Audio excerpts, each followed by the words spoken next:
¿Crees que pueden manipular nuestras conductas u opiniones desde los medios de comunicación existentes y las redes sociales? ¿Y todo lo que hoy por hoy captamos en ellos es siempre la verdad?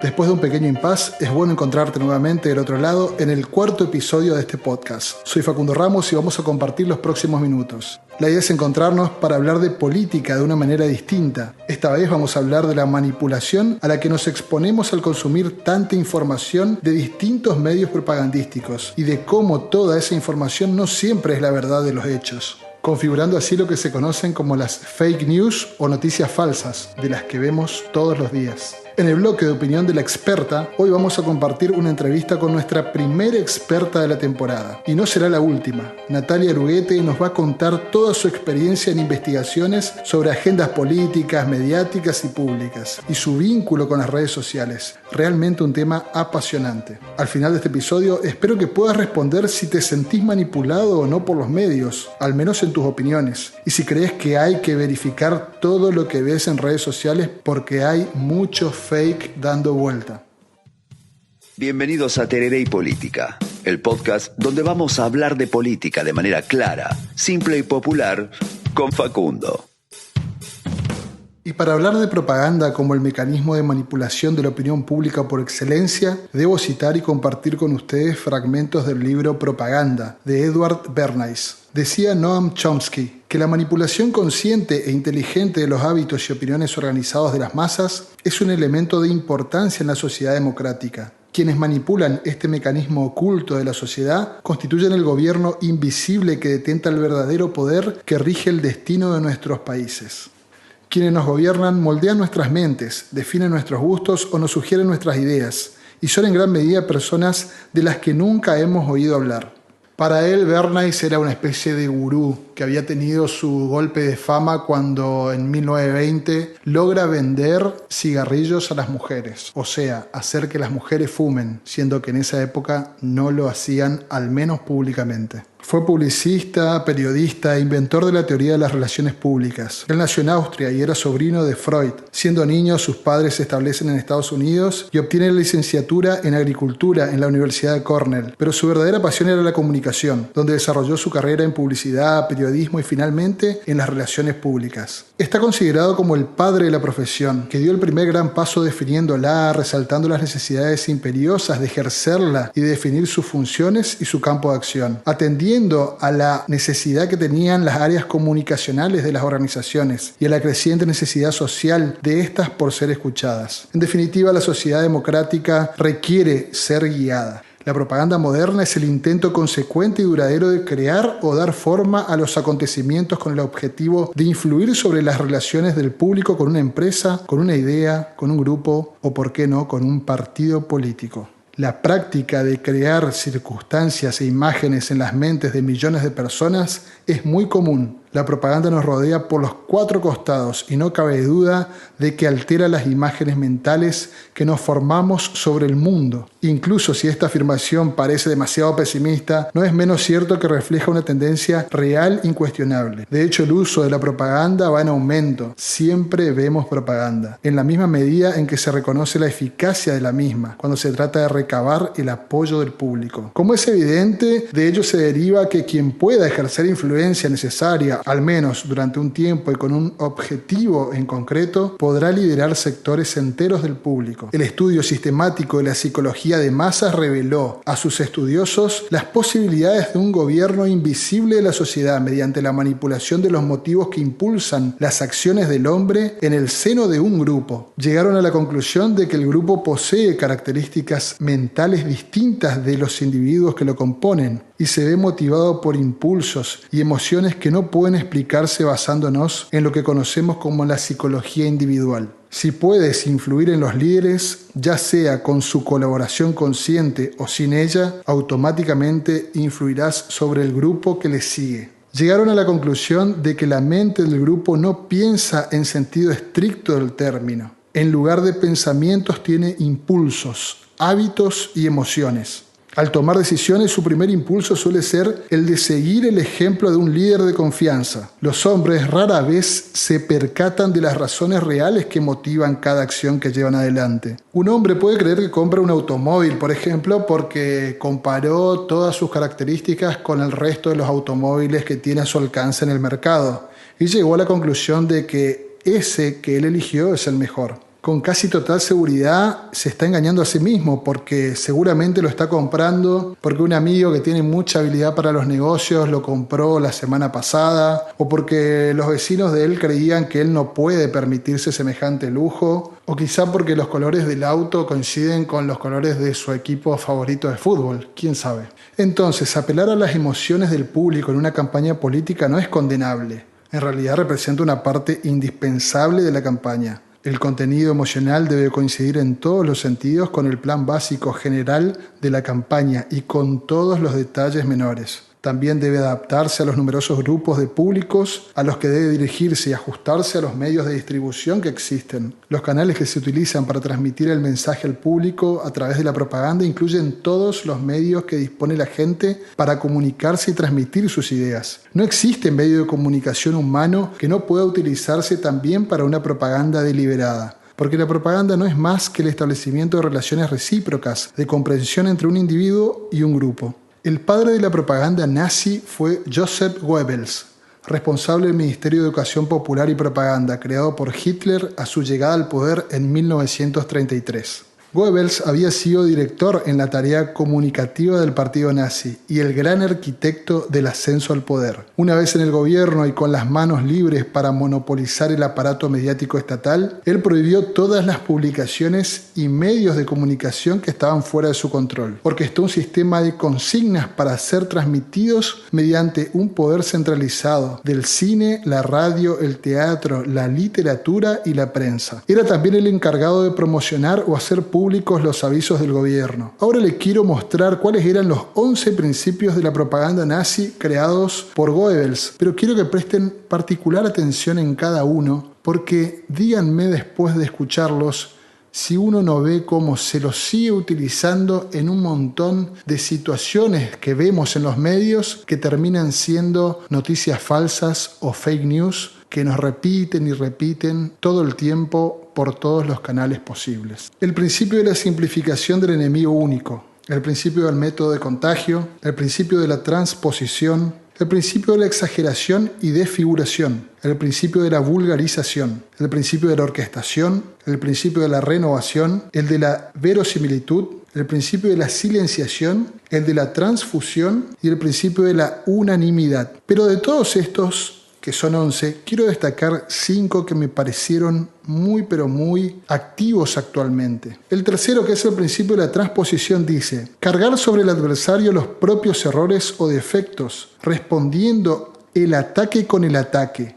Si no puedes negar las malas noticias, inventa otras que las distraigan. Díganme si no vemos eso en muchos medios y más aún en redes sociales. El principio número 6 dice, que es el de la orquestación: la propaganda debe limitarse a un número pequeño de ideas y repetirlas incansablemente, presentadas una y otra vez desde diferentes perspectivas, pero siempre convergiendo sobre el mismo concepto, sin fisuras ni dudas. De aquí viene también la famosa frase: si una mentira se repite suficientemente, acaba por convertirse en verdad. Nos pasa que vemos una noticia en distintos medios, que todos esos medios son de la propiedad de una sola de las grandes empresas de multimedios y se convierten en verdades. Y muchas veces no se corresponden con la verdad. El principio de la renovación, que es el número 7, dice que hay que emitir constantemente informaciones y argumentos nuevos a un ritmo tal que cuando el adversario responda, el público ya esté interesado en otra cosa. Las respuestas del adversario nunca han de poder contrarrestar el nivel creciente de acusaciones. Me parece muy familiar, ¿no? El principio 9 de la silenciación dice: acallar sobre las cuestiones sobre las que no se tienen argumentos y disimular las noticias que favorecen al adversario. También contraprogramando con la ayuda de medios de comunicación afines. Y el último principio que quiero destacar es el número 11 justamente, el principio de la unanimidad, que dice que hay que llegar a convencer a mucha gente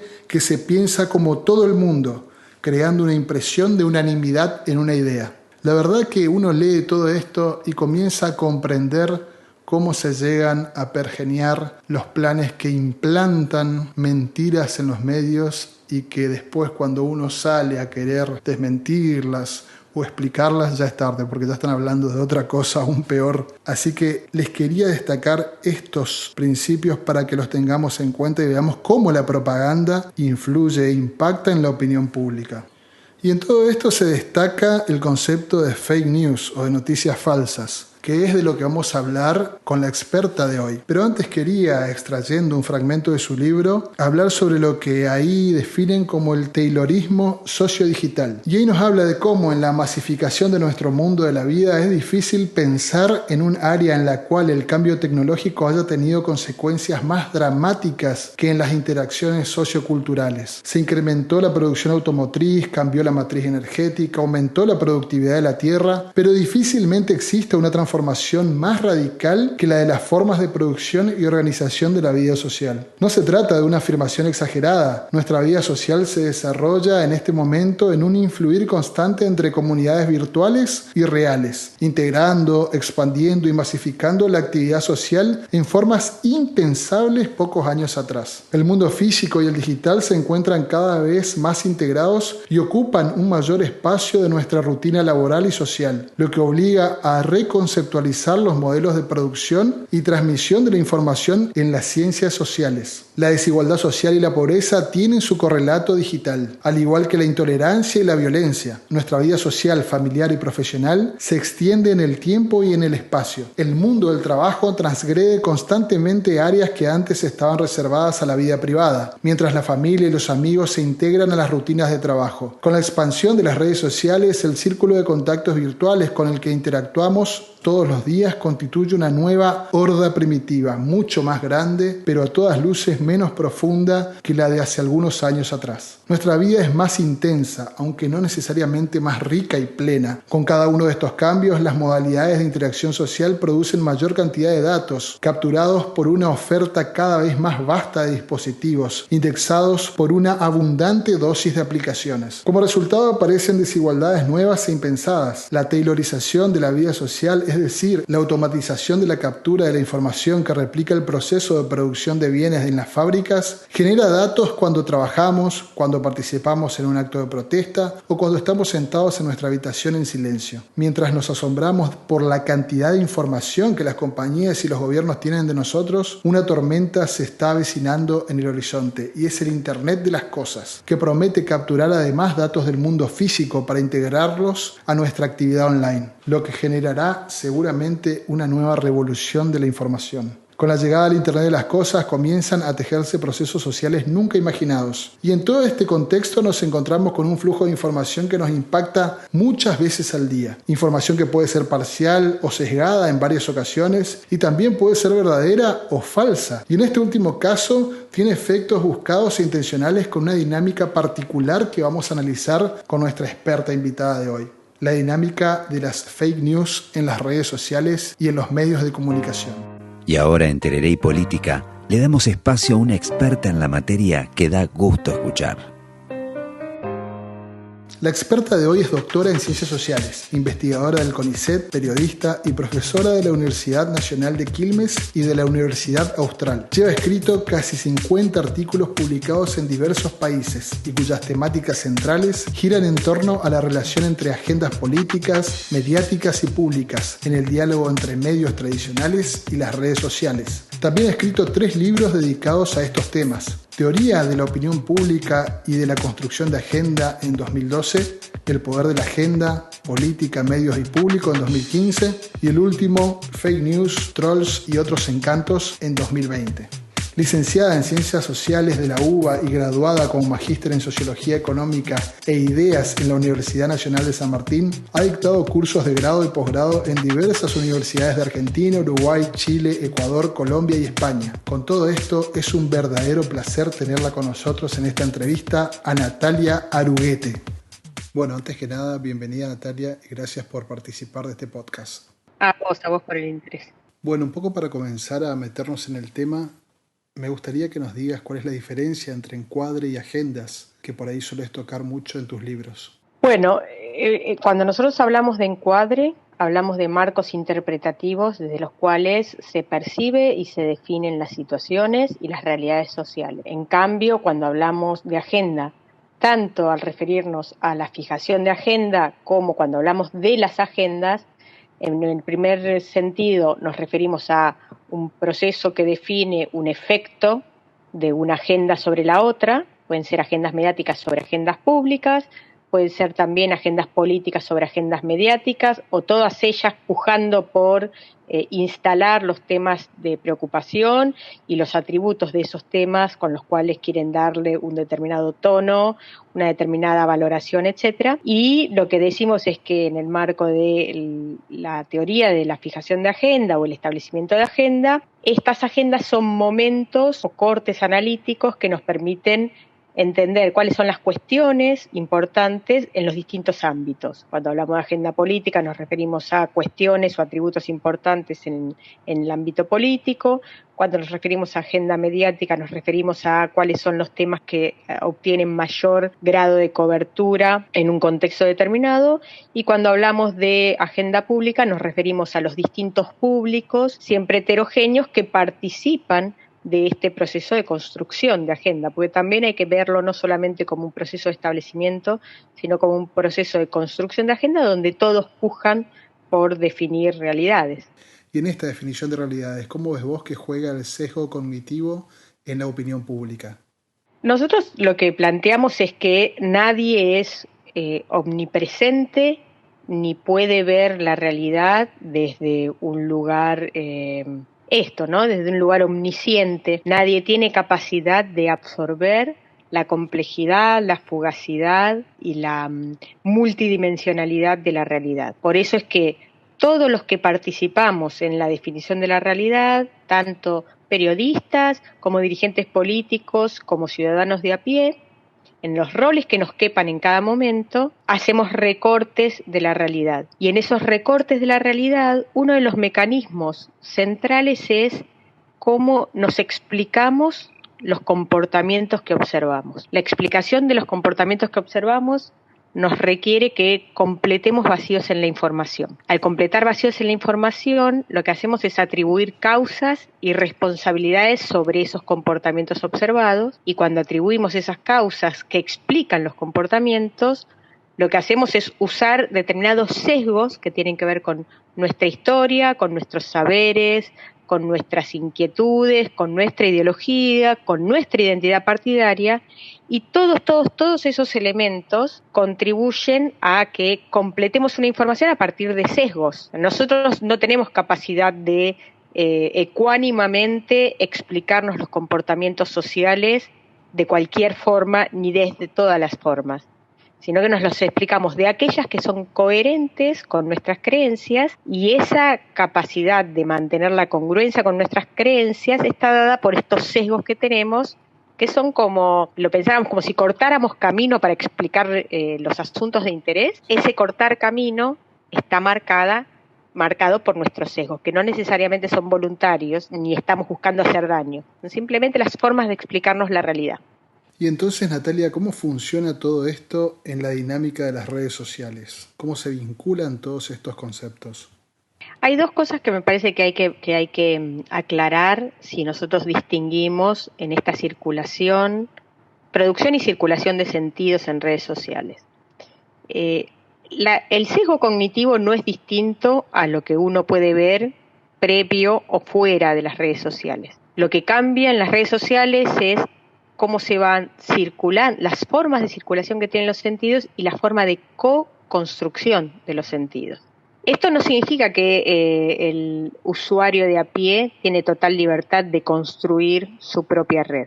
El usuario de a pie construye su propia red, pero no a su propio arbitrio, porque hay cuestiones estructurales que lo condicionan en cómo va completando esa información. Pero sí es cierto que las reacciones que tienen los usuarios, ya sea que respondan un mensaje criticándolo, que le den un like o que lo retuiteen como marca de la aceptación de ese mensaje, todas esas reacciones van generando cambios en la red y van marcando los recorridos de esos sentidos públicos en la red. Entonces, las reacciones de los usuarios son importantes y tienen consecuencias orgánicas en la red, porque cuando uno replica una información, lo habilita en el muro de sus pares online, ¿no? Pero tampoco eso supone decir que los sesgos ahora sean mayores que antes. Lo que cambia es la forma de circular de la red y sí o sí hay que considerar las consecuencias que cada reacción de cada usuario tiene en la topología de la red. Y en este marco de pandemia actual, ¿cómo ves vos esa polarización entre los que buscan salvar vidas y los que por ahí buscan evitar una debacle económica? ¿Cómo se da esa relación tan polarizada que tenemos hoy? Bueno, igual es importante aclarar que los momentos de mayor nivel de polarización son los momentos en los que se juegan las campañas electorales y se juegan las elecciones. No me animaría a decir que en la Argentina este momento de la pandemia es el de mayor polarización que hemos visto, porque hemos visto otros momentos mucho más polarizantes en la Argentina.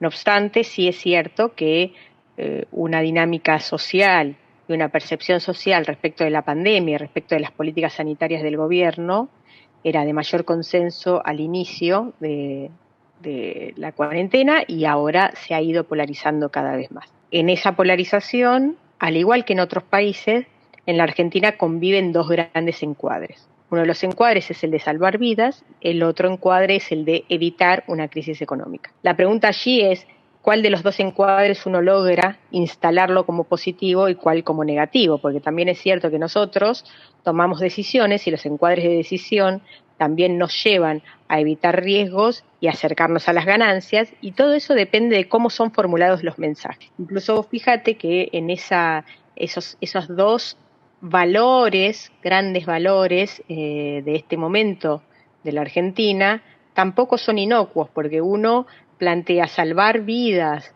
de manera colectiva, ayudándonos unos a otros, evitando contagiarnos unos a otros, y donde la responsabilidad de no contagiarse uno también es una forma de cuidar al otro. Eso es todo una complejidad importante.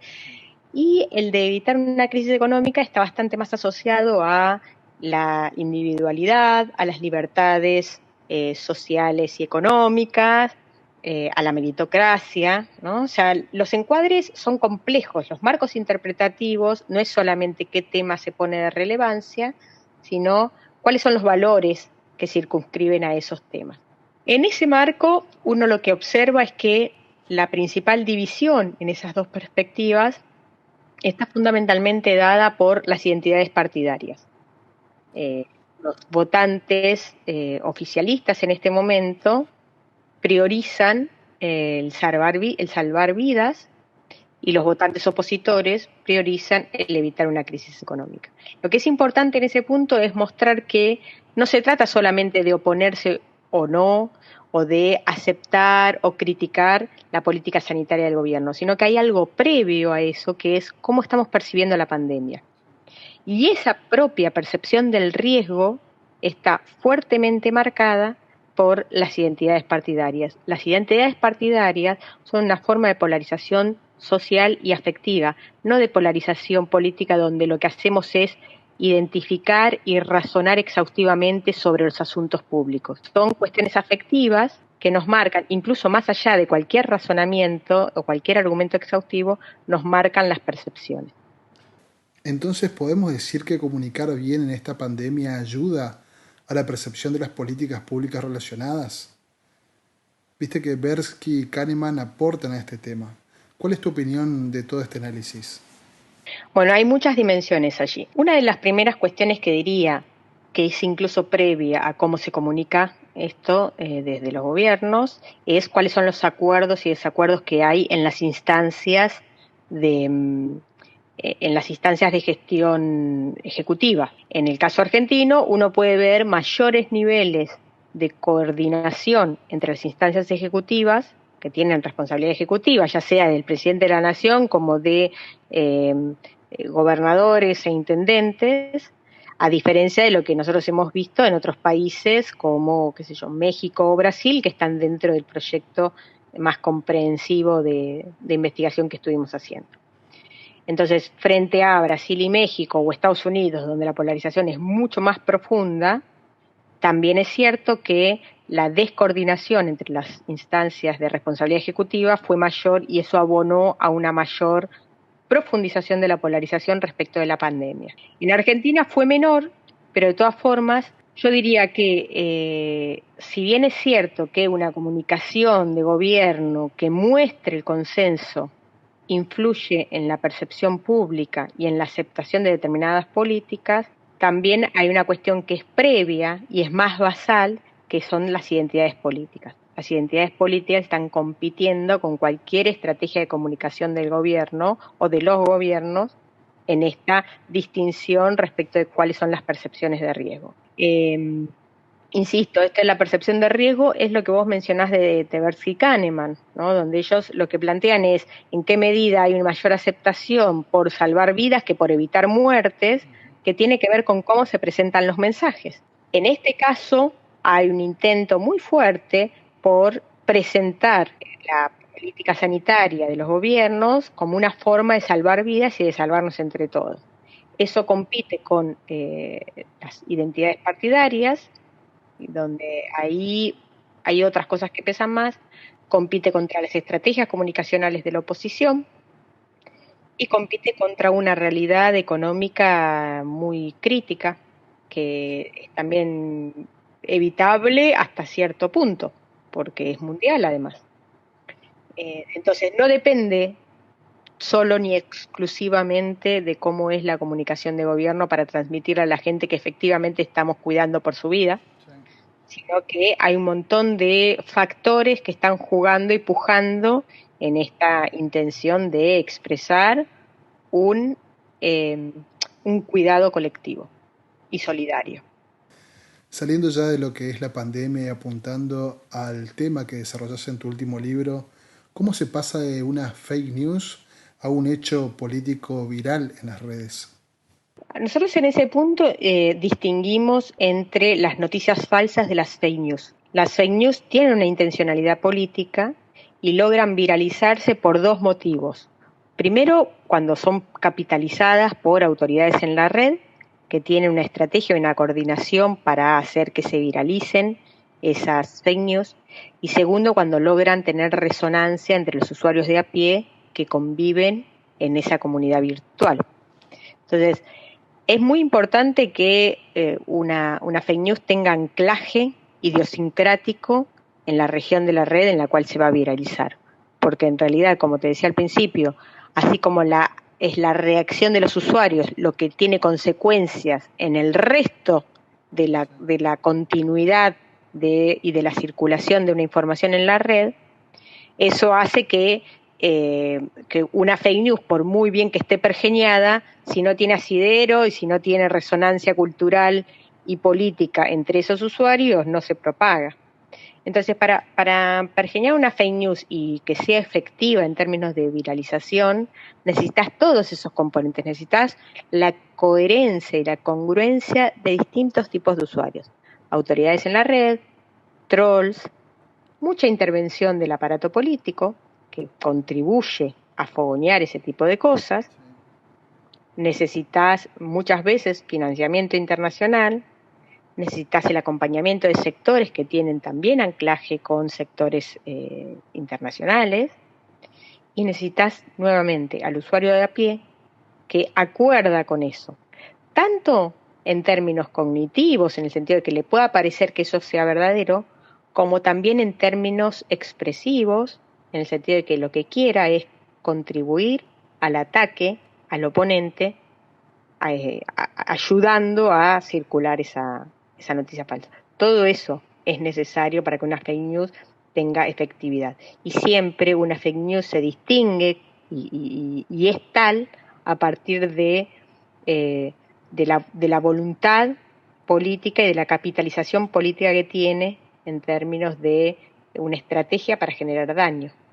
Yendo a estas estrategias de las que vos hablás, Natalia, y tratando de pasar por alto, digamos, lo que fue aquel episodio fallido de la estrategia de Cambiemos, que significó el error que llevó a que muchos reciban algunos mensajes como por ejemplo caricias significativas, que quedó bastante marcado.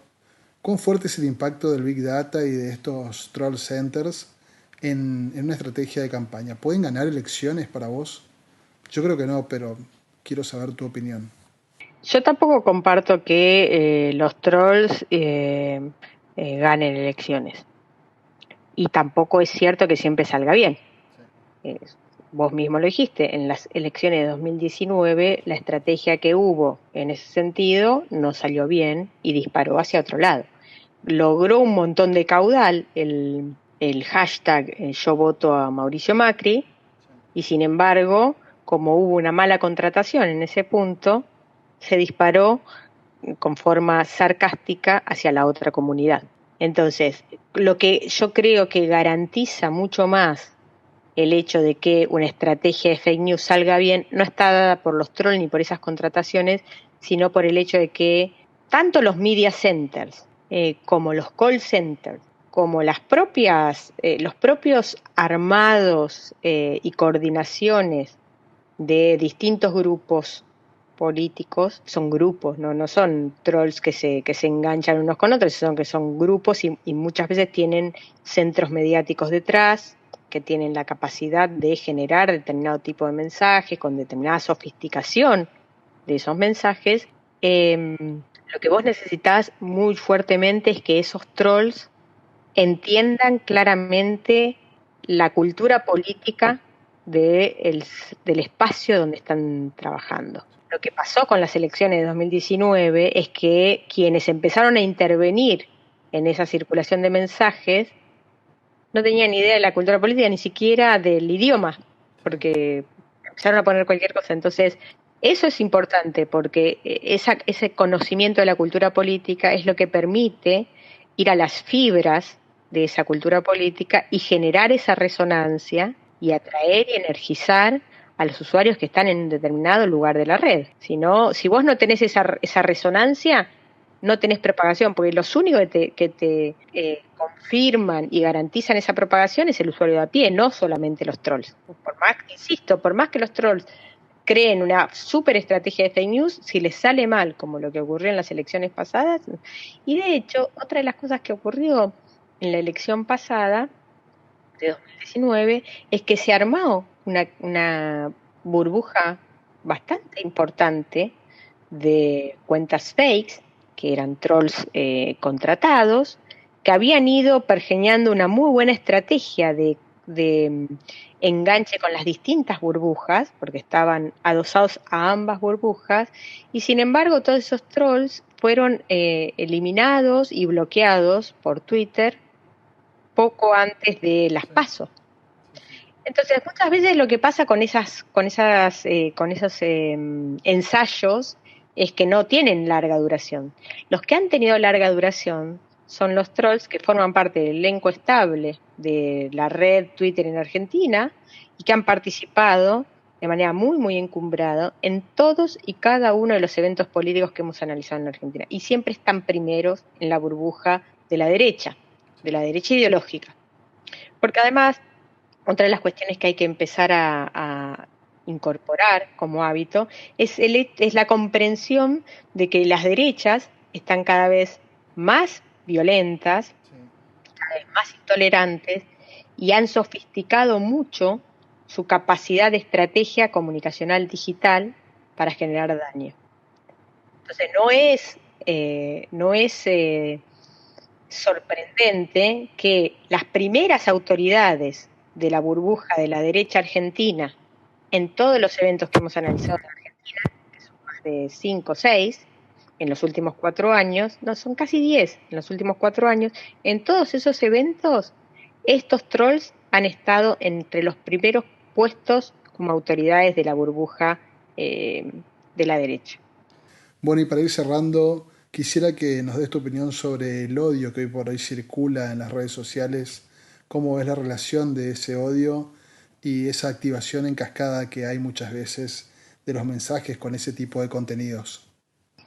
Bueno, como te decía, las derechas están muy, muy activadas, muy activadas, y son las que generan la propagación de los hate speech más fuertes en estos tiempos. La activación en cascada, si lo pensamos en términos más metodológicos, tiene que ver con en qué medida un usuario que activa una información, es decir, que la replica, la comparte, la puede habilitar en el muro de sus otros seguidores, y eso es lo que genera la mayor difusión de un mensaje. En la medida que más se activan mensajes, aparece esta cascada de mensajes hacia distintos lugares de la red.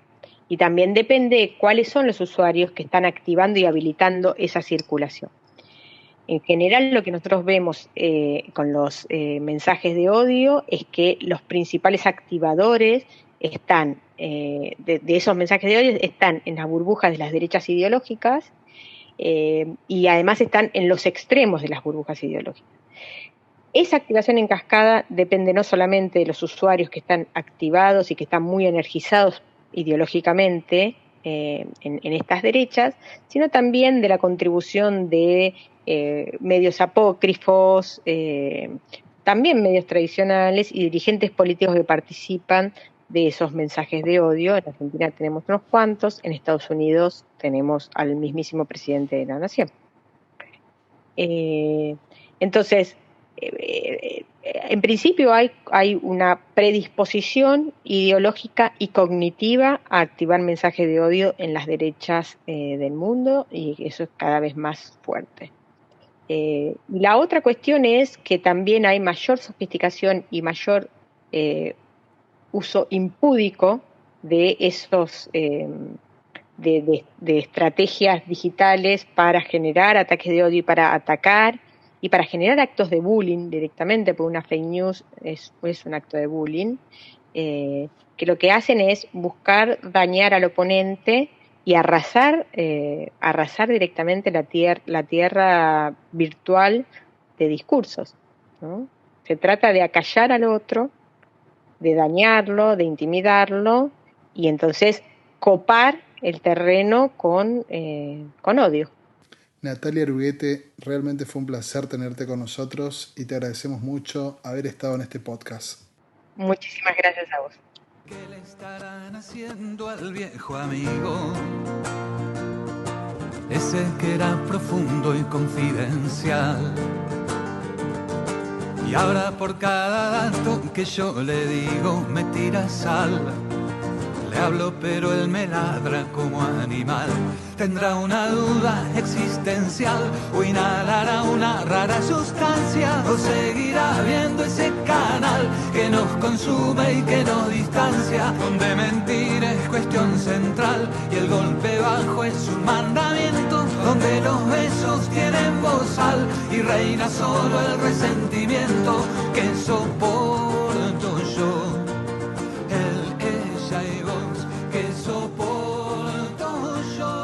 Como siempre digo, al final del cuento, ¿con qué te quedas?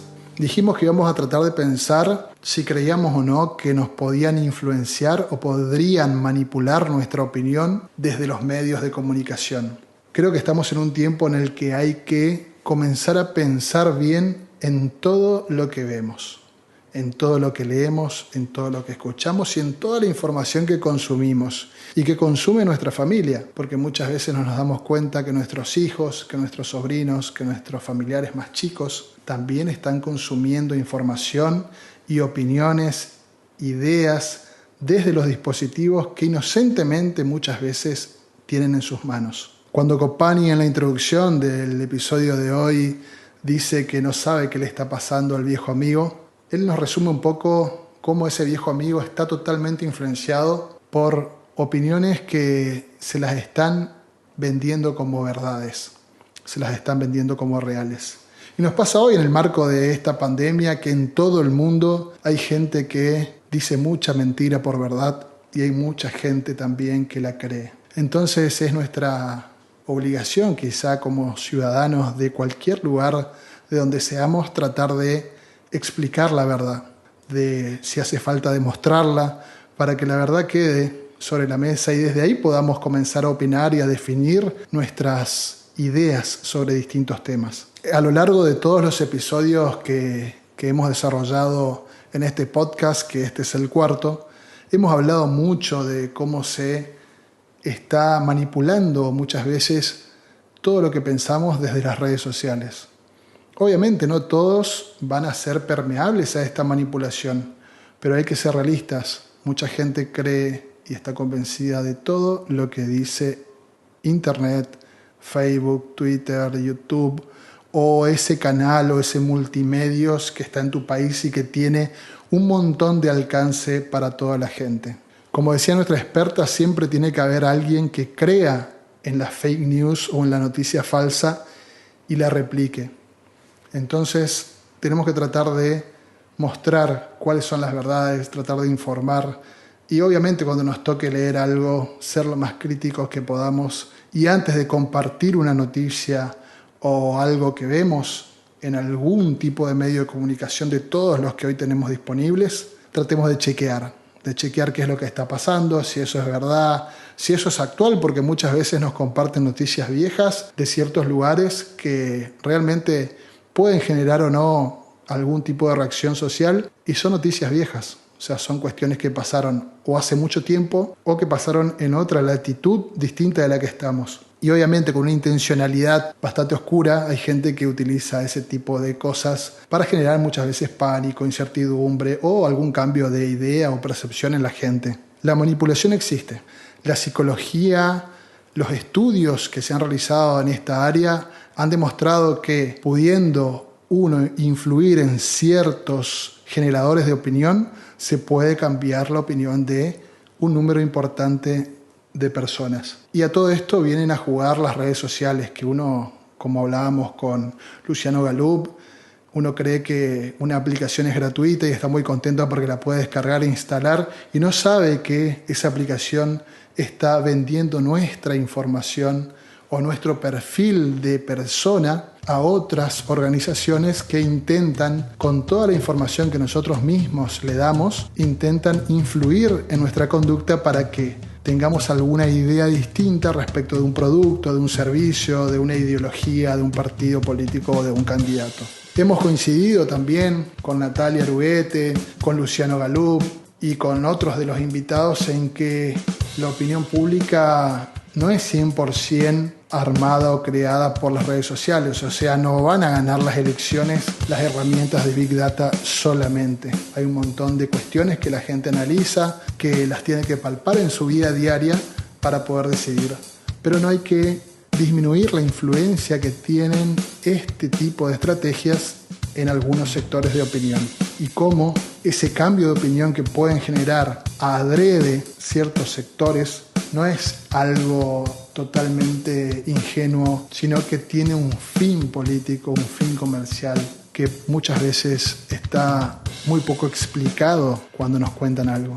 Entonces, y como siempre decimos, tratemos de ser muy críticos cuando nos llega una información y obviamente si es verdad ya depende de uno lo que va a opinar sobre esa información, pero verifiquemos que sea real, verifiquemos que sea actual y de una fuente confiable. Existe de todo en todo este impacto mediático que tenemos a diario. Nos llega información por todos los dispositivos. El que tiene un celular, una tablet, una computadora, una televisión inteligente, se va a dar cuenta de que hay un montón de avisos y de cuestiones que van surgiendo a lo largo del día. Uno por ahí no se explica por qué la ve y la está viendo y es una manera de influir en lo que nosotros estamos pensando. Como le digo, quizás es para vendernos algo o quizás es para cambiar el modo en el que estamos pensando sobre un determinado tema. Nada de lo que vemos en las redes sociales es casual. Todo está pensado para que nosotros pasemos la mayor cantidad de tiempo mirando los dispositivos y conectados a la red social que va a tratar de cambiar nuestra opinión. Va a tratar de manipularnos. Queda a nosotros permitir o no eso.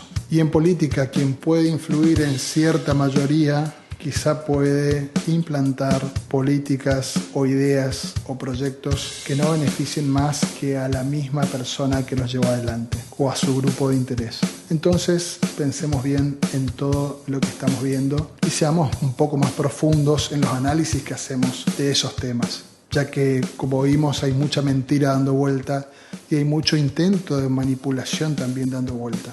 Bueno, hasta aquí llegó el cuarto episodio de Tereré y Política. Espero que te haya gustado. Si fue así, seguí este podcast, compartilo en tus redes, en el WhatsApp o donde vos creas que pueda haber gente a la que le pueda interesar este tipo de temas. Y recordá que todo comunica y la política está ahí por todas partes. Nos volvemos a encontrar en el próximo episodio de Tereré y Política.